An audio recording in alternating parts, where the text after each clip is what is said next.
कोई ऐसा पॉइंट है चाइल्डहुड में where you felt कि अब मुझे बड़ा होना पड़ेगा? छोटे उम्र से ही मैं रिस्पॉन्सिबल हो गया था। घर पे फाइनेंशियल प्रॉब्लम बहुत थे। 8 साल तक कोई इनकम नहीं थी और पैसे लोन पे लिए हुए थे, तो घर में वो फोन कॉल भी आते थे ना, अब पैसे कब दे रहे हैं, तो काफी डिफिकल्ट पीरियड से वो गुजरे थे। आपकी सबसे बड़ी गलती कौन सी लाइफ? रीना और मैंने बहुत जल्दी शादी की। मैं 21 साल का था, वो 19 साल की थी, एंड हम लोग एक दूसरे को सिर्फ 4 महीना जानते थे। उससे पहले शादी जैसा जरूरी कदम आपको सोच समझ के लेना चाहिए। उस वक्त जवानी के जोश में आप बहुत सारी चीजें नहीं समझते हो। रीना और मैं बहुत रिस्पेक्ट करते हैं और हमारे दिल में बहुत प्यार है एक दूसरे के लिए। आपको अगर पिन पॉइंट करना है खुद में एक रेड फ्लैग, पहले ऐसा था जब मुझे दुख होता था या जब कोई मुझे हर्ट करता था, उसके बाद आप मुझ तक पहुंच ही नहीं पाओगे। जूही और मेरा झगड़ा हुआ है 7 साल चला। मैंने 7 साल तक जूही के साथ बात नहीं की। I cry very easily. दिन में कम से कम 8-10 दफा तो मैं रोता हूँ। कोई है आपकी लाइफ में जिसने आपके लिए सबसे ज्यादा सैक्रिफाइस किया? अम्मी, आपको जो करना है आप करो, दिल मत दुखाओ किसी को। ये बहुत बड़ी सीख अम्मी ने मुझे दी थी। Did you feel lonely at any point? एक ट्रेट आपका जो आप चाहते हो कि आपके बच्चे आपसे कभी ना सीखे? कि यार आदमी को इतना जजमेंटल नहीं होना चाहिए और इतना सख्त नहीं होना चाहिए इमोशंस के मामले में। आपकी मूवी अच्छी करती है या बेकार करती है, वो ज्यादा अफेक्ट करता है कि जुनैद की मूवी अच्छी करती है बेकार? सितारे जमीन पर रिलीज कहाँ हो रही है? सितारे जमीन पर रिलीज हो रही है थिएटरों में। मैं सिनेमा का बंदा हूँ। कभी आपने दुखाया दिल? मैंने अपने बच्चों को वक्त नहीं दिया है। मैंने अपने अम्मी के साथ इतना वक्त नहीं गुजारा है। उनके साथ शायद मैंने बहुत नाइंसाफी की।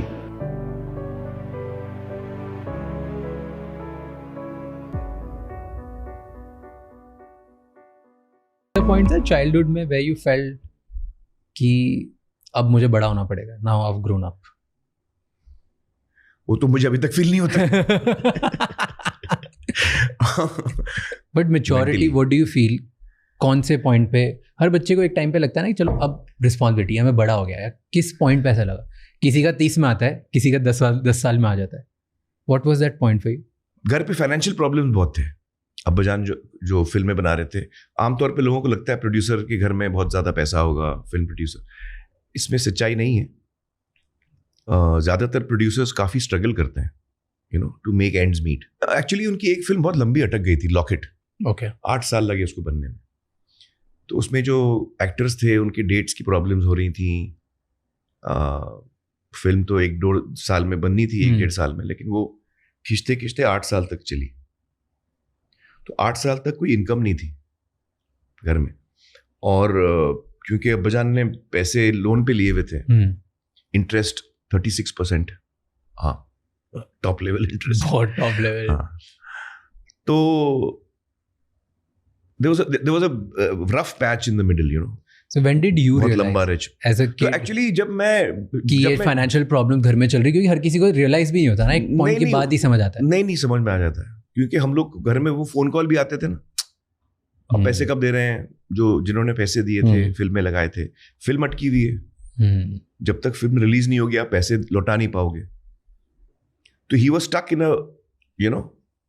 अ विशियस सर्कल, कोई पैसा और नहीं दे रहा है, फिल्म आगे नहीं बढ़ रही है, बढ़ नहीं रही है। जब तक फिल्म आगे नहीं बढ़ेगी तब तक पैसे नहीं आएंगे, फिल्म रिलीज होगी तभी पैसे आएंगे। तो काफी डिफिकल्ट पीरियड से वो गुजरे थे। और मुझे याद है जब मैं छोटा था, मैं टेनिस बहुत खेलता था, कंपेटिटिव लेवल खेलता था मैं, और वो पैसे जो मैं कमाता था टेनिस के जरिए वो मैं अम्मी के पास रखता था। और चूंकि मुझे पता था घर में तकलीफ है, तो मैं अम्मी से कहता था कि मेरी कोई भी चीज आपको खरीदना है, जूते खरीदने, कपड़े खरीदने, आप मेरे पैसे से ले लो।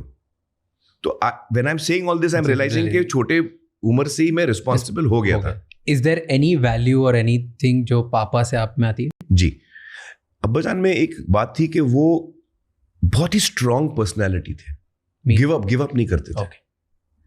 कितनी भी बड़ी तकलीफ उनके सामने हो, और उन्होंने एक से एक तकलीफें झेली हैं, वो उसको सामना करते थे, उसको गिव अप नहीं करते थे। तो वो मैंने उनसे सीखा है। दूसरा, वो he was a man of his word. बोल दिया तो भी करें। हाँ, तो वो मुझे याद है कई दफ़ा ऐसा हुआ था जब उन्होंने एक्टरों को बोला था इस वक्त मेरे पास पैसे नहीं है, फिल्म आप रिलीज होने दो, जब फिल्म कमाएगी मैं आपको दूंगा।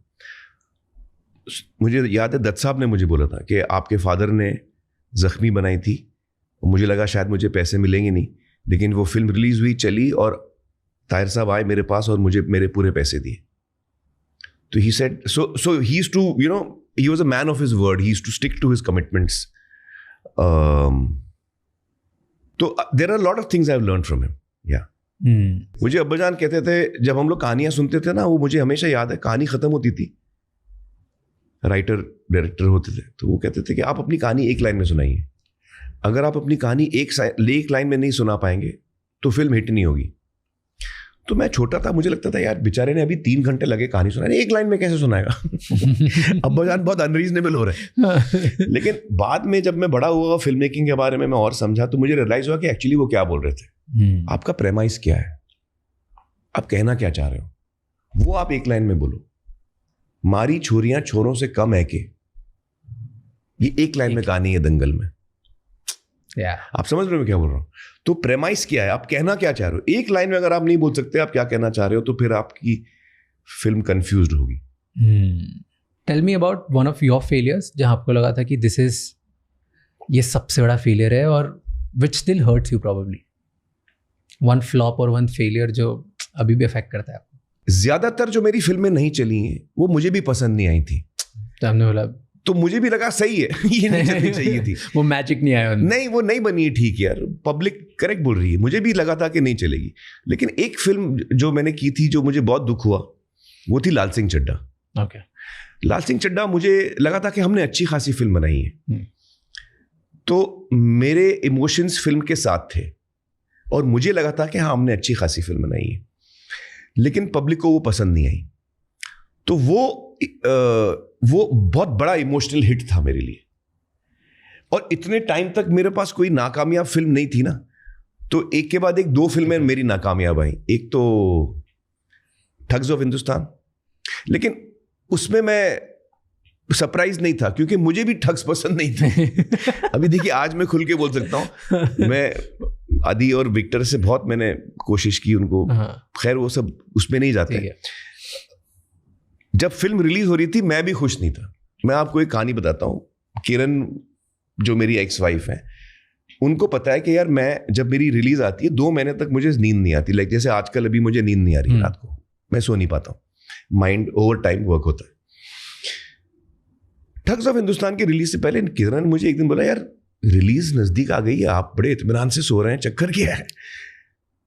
तो ऐसे किरण, क्योंकि मुझे पता है वो फिल्म नहीं चलने वाली है, मेरे अंदर ना एक्साइटमेंट है, ना कोई एंटिसिपेशन है कि मैं इंतजार कर रहा हूं कि लोग मेरी फिल्म देखेंगे, बल्कि मुझे तो मेरा दिल बैठ रहा है कि लोग अभी मेरी फिल्म देखने वाले हैं. और वो मैं खुद खुश नहीं हूं फिल्म से. लेकिन प्रोड्यूसर और डायरेक्टर खुश हैं, तो मैं क्या बोल सकता हूं.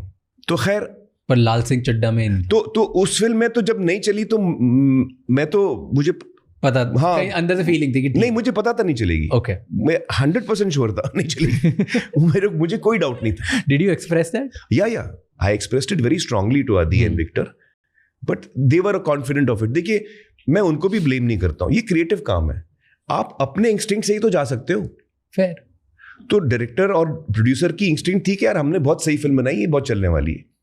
मुझे लगा था कि नहीं, ये फिल्म पानी नहीं मांगेगी. मैंने आदि को बोला था, देखिए जब आदमी मरता है ना, वो बोलता है पानी पानी. और कभी कभी वो पानी मांगने की भी ताकत नहीं होती. तो ये मुहावरा वहां से आया. okay. तो मैंने कहा था ये फिल्म पानी भी नहीं मांगेगी. तो खैर वही हुआ. लाइफलाइन नहीं हुई. तो हाँ, तो इसलिए मुझे इतना बड़ा डिसअपॉइंटमेंट उस टाइम पे नहीं होता. डिसअपॉइंटमेंट और जो मेरा दिल टूटा था वो लाल सिंह चड्ढा के टाइम पे, क्योंकि मुझे वो कहानी बहुत पसंद आई थी. शायद वो रीमेक थी और फॉरेस्ट गम बहुत लोग देख चुके थे, तो शायद इसलिए नहीं चली, या लोगों को कनेक्ट नहीं हुई. आई थिंक मेरा काम ठीक नहीं था. आई थिंक मैंने परफॉर्मेंस को बहुत ज़्यादा हाई पिच किया था, तो वो कनेक्ट नहीं हुआ कैरेक्टर लोगों के साथ. तो वो फिल्म में हम लोग गलत गए. मेरे हिसाब से हम लोग गलत गए उस फिल्म में. लेकिन मेरा इमोशन उस फिल्म के साथ बहुत गहरा था, तो इसलिए उसका हिट बहुत ज़्यादा हुआ, मुझे बहुत ज़्यादा हुआ. और काफ़ी टाइम तक मुझे लगा कि यार शायद पता नहीं. अच्छा, उस दौरान एक और चीज़ बहुत इंटरेस्टिंग हो रही थी. कोविड का टाइम था, और कोविड के टाइम पे लाल सिंह चड्ढा आदि बन चुकी थी. एग्जैक्टली हमने हाफ वे में थे. आधी बन गई थी और आधी बननी थी, कोविड आ गया तो हम लोग रुक गए, सब काम रुक गया। तो खैर जब काम रुक गया तो मुझे सोचने का मौका बहुत मिला।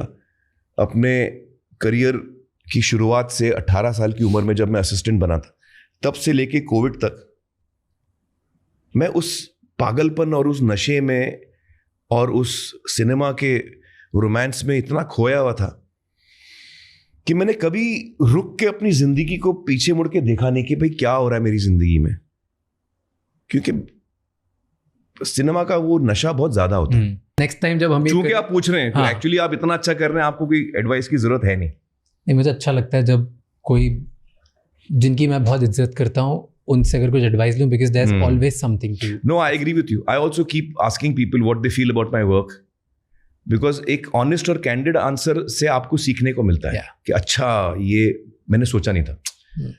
हाँ, तो जो आपने बोला मैं एक्सपेरिमेंट करूँ। Sounds good. Thank you so much, sir. I really enjoyed it. Yeah. Pleasure having you. I really enjoyed it. Thank you. Lovely meeting you. Pleasure. Thank you. Take care. Hi. Hello, sir. Pleasure meeting. Pleasure. Sorry I got late here. It's completely all right. Please, Ajo. Will you do that for us? Yes. All the Thank you best. so Thank much. Bye. Thank you. क्योंकि अभी मैं notice कर रहा हाँ, तो हाँ, मैं लगा कि अच्छा भी पॉज आ गया कि मैं जो बिकॉज आई वांट आज से आगे मतलब लास्ट जो आपने छोड़ा, मैं usually I don't have a prepared set. हाँ, तो जो आप जहाँ पे छोड़ रहे हो मैं उसके आगे कंटिन्यू कर रहा हूँ। करेक्ट। तो अब आपने एक चीज छोड़ी है, लाइक इस पे कंटिन्यू करो एकदम से, लेकिन वो बात कंप्लीट और ओके शिट शट अप। नहीं होता क्या है कि मेरा माइंड बहुत फास्ट चलता है। क्या कभी कभी मैं जब जो बोलना चाह रहा हूँ ना, मेरी बात करने की स्पीड और मेरी माइंड की स्पीड में बहुत अंतर है। ये बहुत फास्ट जा रहा है, ये बहुत स्लो जा रहा है। फिर मैं उस चीज को कलेक्ट करता हूँ, तो तब तक वो 8-10 लोग सब वेट कर रहे हैं कि ये क्या बोलने वाला है। अटक जाता हूँ actually. Thank you so much ये एपिसोड एंड तक देखने के लिए। अब आपको 3 चीजें करनी है। नंबर 1, अभी के अभी इस चैनल को सब्सक्राइब कर लो, क्योंकि जितना आप सब्सक्राइब करेंगे उतने ही वैल्यूएबल और बेहतर गेस्ट हम आपके लिए ला पाएंगे। नंबर 2, अभी कमेंट्स में मुझे बताओ कि इस एपिसोड से आपको क्या सीखने को मिला और अगला ऐसा कौन सा गेस्ट है जो आप चाहते हो जिनको हम इधर बुलाएं एंड उनसे हम इंसाइटफुल बातें करें ताकि आप एक बेहतर इंसान बन सकें। एंड नंबर 3, ये एपिसोड किसी एक इंसान के साथ ज़रूर शेयर करना, क्योंकि एक कॉन्वर्जेशन इनफ होती है किसी की पूरी लाइफ चेंज करने के लिए। I will see you next time. Until then keep figuring out.